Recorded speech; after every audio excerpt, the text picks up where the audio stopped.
Mumbai private hospital.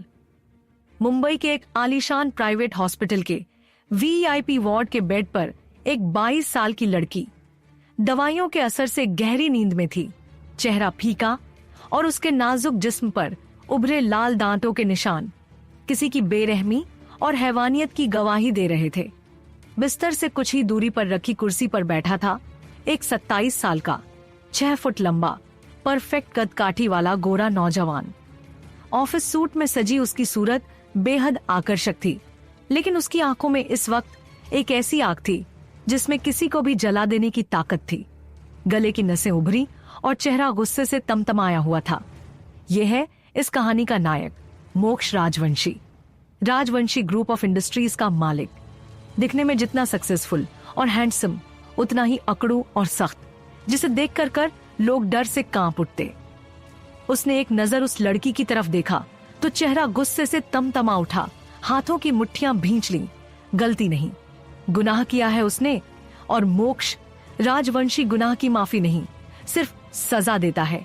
तू चाहे पाताल की गहराइयों में छुप जा या आसमान की ओट में, मैं तुझे ढूंढ निकालूंगा और फिर तेरा वो हश्र करूंगा कि तेरा अपना साया भी तुझे देखकर चीख उठेगा। मोक्ष सिंह राजवंशी की इज्जत वो आग है जिसे छूकर तूने अपनी मौत को न्योता दिया है। मैं तेरे इतने टुकड़े करूंगा कि गिनती भी कम पड़ जाएगी। ये कहकर वो गुस्से में अपनी कुर्सी से उठा और खिड़की के पास चला गया। फिर जेब से फोन निकालकर किसी का नंबर डायल किया।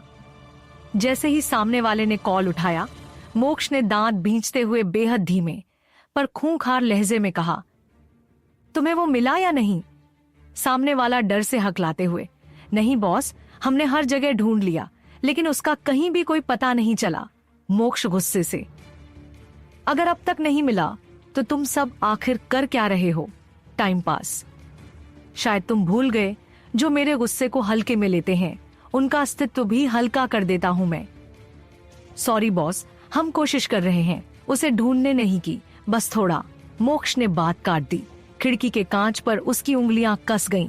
उसने बेहद शांत मगर चुभते हुए लहजे में दोहराया, कोशिश? मुझे कोशिश नहीं, रिजल्ट चाहिए। 24 घंटे, सिर्फ 24 घंटे दे रहा हूं मैं तुम्हें। किसी भी तरह से उसे ढूंढ निकालो, वरना फिर तुम अपने पैरों पर खड़े होने के काबिल नहीं बचोगे। मैं तुम्हारी ही गन से तुम्हें सूट कर दूंगा, समझे? उसने बिना और एक शब्द बोले फोन काट दिया, लेकिन उंगलियां अब भी मोबाइल पर जकड़ी हुई थीं। वो दांत पीसते हुए फुसफुसाया, आखिर कब तक छुपोगे मुझसे? बहुत खेल लिया तुमने ये चूहे बिल्ली का खेल, लेकिन अब तुम मुझसे नहीं बचोगे। तुमने जो गलती की है उसकी कीमत तो तुम्हें अपनी जान देकर चुकानी होगी। बहुत जल्द, बहुत जल्द मोक्ष राजवंशी के हाथ तुम्हारी गिरेबान पर होंगे। Just wait and watch. ये कहते कहते मोक्ष का गुस्सा जैसे काबू से बाहर हो गया।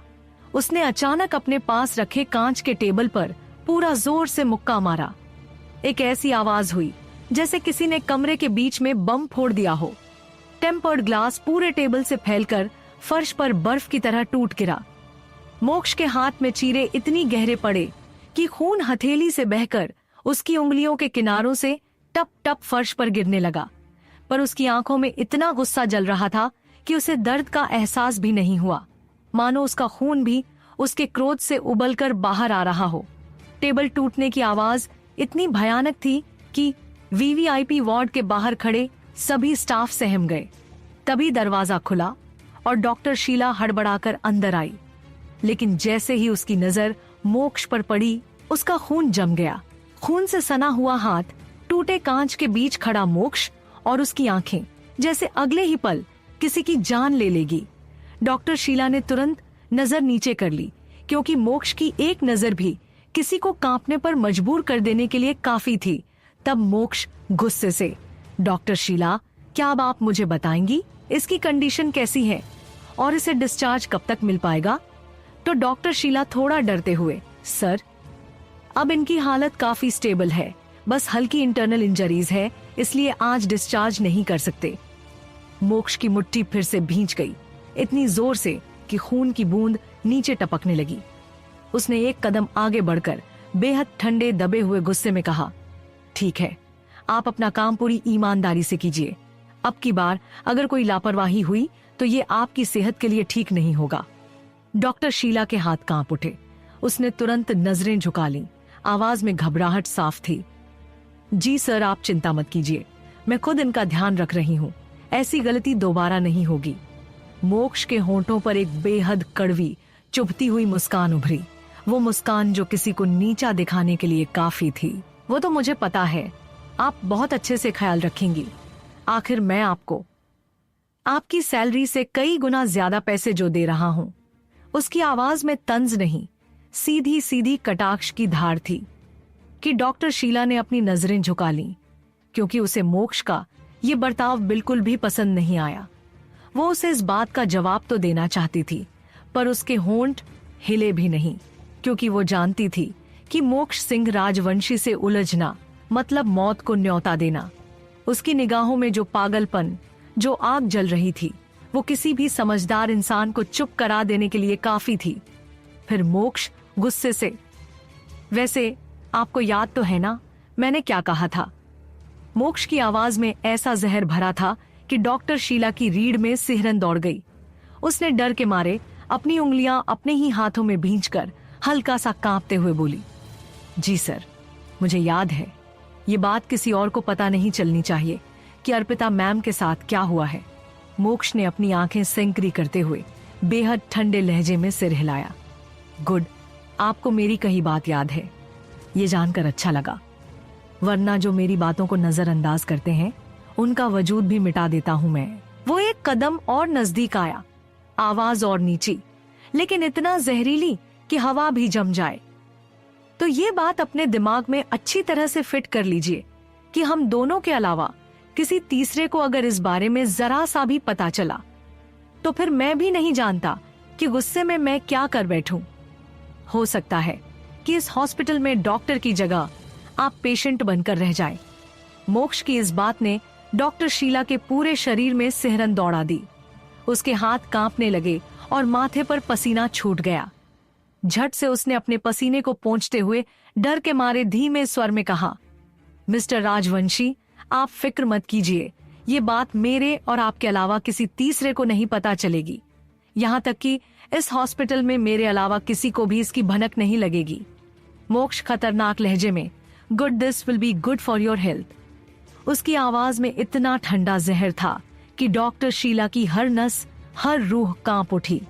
फिर मोक्ष अपनी जेब से एक नोटों की गड्डी निकालकर उन्हें डॉक्टर शीला को देकर टूटे हुए कांच के टेबल की तरफ इशारा करके ठंडे लहजे में बोला, मुझे अपने आसपास सस्ती और बेकार चीजें बिल्कुल बर्दाश्त नहीं। इस कचरे को उठवाओ और बाहर फेंकवा दो। ये कबाड़ यहाँ पर नहीं रहना चाहिए। डॉक्टर शीला ने घबराकर जमीन पर बिखरे कांच को देखा, फिर नोटों की तरफ हाथ बढ़ाया, पर तभी उसकी नजर मोक्ष के हाथ से बहते खून पर टिक गई। उसकी आवाज हल्की सी कांप गई, सर, आपके हाथ से तो खून निकल रहा है, लाइए मैं ड्रेसिंग कर देती हूँ। ये सुनकर मोक्ष अपने हाथ की तरफ देखते हुए गुस्से से, कोई जरूरत नहीं है। ये घाव मुझे हर सेकंड याद दिलाएगा कि उस हरामजादे को कितना दर्द देना है।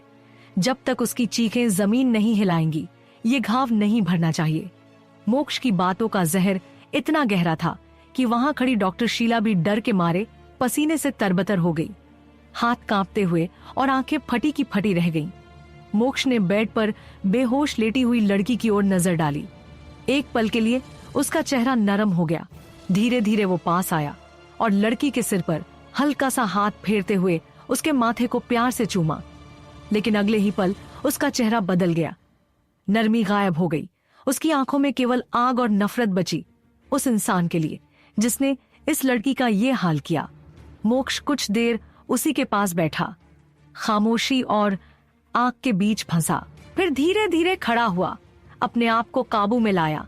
डॉक्टर शीला को कुछ कड़े पर साफ निर्देश दिए, अपना ब्लेजर सीधा किया और बिना पीछे मुड़े वार्ड से बाहर निकल गया। दरवाजे पर पहरा दे रहे उसके 2 बॉडीगार्ड भी उसके पीछे चल पड़े। उनके जाने के बाद डॉक्टर शीला ने राहत की सांस लेकर उस लड़की की हालत की जांच शुरू की, पर अभी भी उसके मन में डर और चिंता की लहरें उठ रही थीं, मानो किसी भी क्षण मोक्ष वापस आकर उसके सामने खड़ा हो जाएगा। Rajvanshi group of industries. कुछ देर बाद मोक्ष अपने ऑफिस पहुंचा। जैसे ही कर्मचारी उसे एंट्रेंस गेट से अंदर आते हुए देखे, पूरे हॉल में अचानक सन्नाटा छा गया और वो अपनी सीट से खड़े होकर मोक्ष को गुड मॉर्निंग विश करने लगे। लेकिन मोक्ष उन सबको इग्नोर करके सीधे अपने केबिन में चला गया। मोक्ष को ऐसे गुस्से में जाते हुए देखकर वहां पर काम करने वाली एक लड़की अपने साथ वाली लड़की से कहती है, यार मोक्ष सर कितने ज्यादा हैंडसम हैं, मन करता है बस इन्हें ही देखती रहूं, लेकिन क्या करूं जब ये मेरे सामने आते हैं तो इनके गुस्से को देखकर मैं तो अपनी नजरें ही नहीं उठा पाती। फिर देखूं क्या खाक, सर पता नहीं क्यों हमेशा ही ऐसे गुस्से से अपना हैंडसम सा चेहरा सड़ाकर रखते हैं। मुझे तो सर के केबिन में भी जाने में डर लगता है, पता नहीं कब किसका गुस्सा मुझ पर उतार दे, इसलिए मैं तो इनसे दूर रहना ही बेहतर समझती हूँ। लेकिन मुझे तो उनके आसपास ही रहना पसंद है। काश सर मुझे अपनी पर्सनल सेक्रेटरी बना देते तो मैं हमेशा ही उनके करीब रहती और फिर जी भर के मैं उन्हें देखती रहती। ऐसा कहते हुए वो अपने मुंह के हाव भाव भी वैसे ही बनाने लगी। उसको ऐसे करते देखकर तब दूसरी कहती है, चुप हो जा, अगर सर ने देख लिया ना कि हम यहाँ पर गप्पे लड़ा रहे हैं तो वो हमें यहाँ से उठाकर बाहर फेंक देंगे। ये कहकर फिर वो दोनों अपने काम पर लग जाती हैं। अंदर मोक्ष अपनी चेयर पर बैठा, उसका चेहरा गुस्से और आग से भट्टी की तरह लाल था। उसने धीरे धीरे सर पीछे टिका लिया और आंखें बंद कर लीं, तो उसे 2 दिन पहले की घटना याद आने लगी। फ्लैशबैक 2 दिन पहले। राजवंशी विला, सफेद रंग का आलीशान 3 मंजिला विला जो किसी शाही हवेली से कम न था। चारों ओर हरियाली, फूलों के बागान और बाहर खड़ी महंगी गाड़ियों की लंबी कतार। अंदर मोक्ष ऑफिस जाने के लिए तैयार ही था कि तभी उसके फोन की घंटी तेजी से बजी। उसने जैसे ही कॉल रिसीव किया, सामने वाले की बातें सुनकर उसके चेहरे का रंग उड़ गया और आंखों में खून उतर आया। तो बिना कुछ कहे वो गुस्से में मोबाइल जेब में डालकर तेजी से कमरे से बाहर निकल गया। लेकिन तभी नाश्ते की तैयारी कर रही उसकी प्रज्ञा बुआ ने उसे आवाज दी, मोक्ष इतनी हड़बड़ी में कहाँ जा रहा है? लेकिन मोक्ष जैसे उनकी आवाज तक नहीं सुन रहा था। बिना पलटे, बिना जवाब दिए वो अपनी कार में बैठा और पूरी रफ्तार से विला से बाहर निकल गया। तो प्रज्ञा बुआ अंदर बड़बड़ाते हुए बोली, हमेशा ऐसे ही भागता फिरता है, न जाने कब वो दिन आएगा जब चैन से हमारे साथ बैठकर नाश्ता करेगा। फिर उन्होंने गहरी सांस ली और सीढ़ियां चढ़ती हुई वापस ऊपर चली गईं। मोक्ष की माँ बचपन में ही गुजर गई थी। तब से लेकर आज तक प्रज्ञा बुआ ने उसे अपने बेटे की तरह संभाला, उसकी हर खुशी और गम में उसके साथ खड़ी रही।